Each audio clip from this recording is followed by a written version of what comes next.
নম্বর শর্ত, হবু স্বামী এবং স্ত্রী তারা দুজনেই যদি আদর্শ মুসলিম হয়, আলহামদুলিল্লাহ, অটোমেটিক্যালি বিয়েটা আদর্শ হবে। আর এটা বাদে আমাদের নবীজি সাল্লাল্লাহু আলাইহি সাল্লাম বলেছেন যে শ্রেষ্ঠ বিয়ে সেটা যেখানে খরচ সবচেয়ে কম। খুব বেশি জাঁকজমক করবেন না। এখানে আমি উৎসবের কথা বলছি, সেখানে আমাদের অনেকেই খুব বেশি জাঁকজমক করে।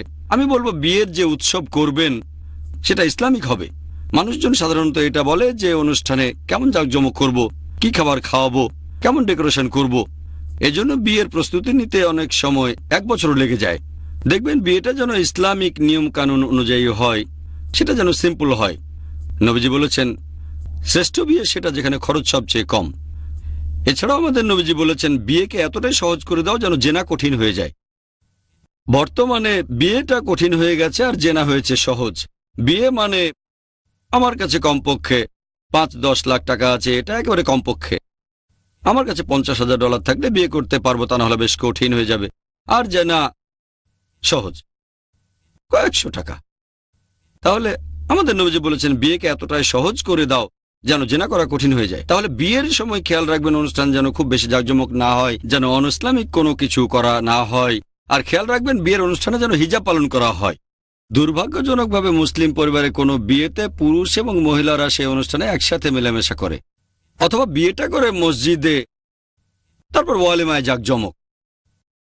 ওয়ালিমা একটা সুন্নত, খুবই গুরুত্বপূর্ণ সুন্নত, যে বিয়ে হয়ে যাওয়ার পরে, বিয়ের কয়েকদিন পরে ওয়ালিমার অনুষ্ঠান করা হয়। এটা ভালো, আলহামদুলিল্লাহ, সুন্নত। এখন নবীজি বিয়ে সিম্পল করতে বলেছেন, বিয়ে সিম্পল, ওয়ালিমার ব্যাপারে বলেননি, তাই ওয়ালিমায় জাঁকজমক।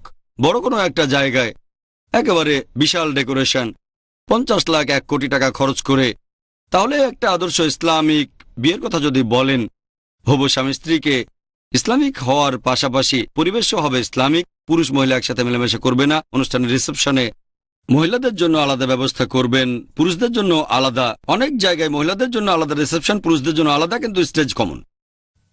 এর কোনো মানেই হয় না।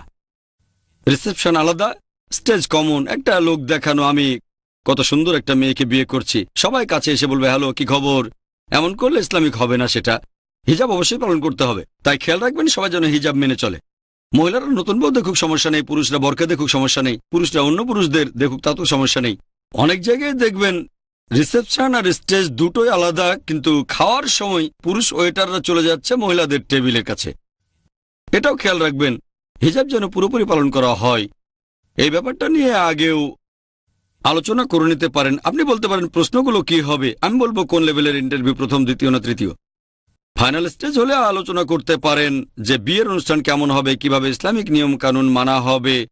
আর খেয়াল রাখবেন যে হারাম কাজগুলো, যেমন মিউজিক না বাজানো, বেশি খরচ না করা, জাঁকজমক না করা, এটা হবে সিম্পল।